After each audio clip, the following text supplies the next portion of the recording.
Sementara itu musim kemarau berdampak dengan turunnya harga karet, sehingga kondisi ini dikeluhkan oleh para petani.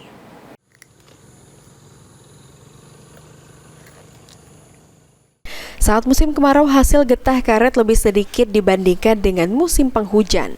Kondisi ini keluhan bagi para petani karet di Kota Prabu Mulih yang mengatakan untuk saat ini harga karet di Kota Prabu Mulih hanya senilai Rp14.000 per kilogramnya. Hasil penjualan getah karet pun harus dibagi untuk membeli pupuk. Para petani di Kota Prabu Mulih berharap adanya bantuan pupuk dari pemerintah agar bisa lebih meringankan para petani karet.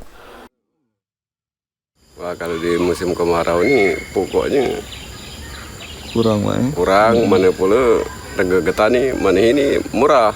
Jadi, berapa, Pak? Adik tahu tuh lab di perusahaan kan, perusahaan getah. 14. Kalau harga biasanya standar biasa berapa itu? Harga getah kan mana ya, nama harga getah ada pernah netap. Kadang naik. Kayak mendina turun mah itu nih tuh. Jadi masalah pupuk juga nih, Pak. Kalau masalah pupuk, aku minta usahakan kalau ada istilahnya tuh naik ketua kelompok tani kan ada istilahnya tuh pajak kredit itu bantuan meringankan petani karet kan. Petani karet berharap di saat musim kemarau yang membuat produktivitas getah karet yang menurun, setidaknya harga karet lebih tinggi dibanding saat ini. Anggi Perkasa, POL TV.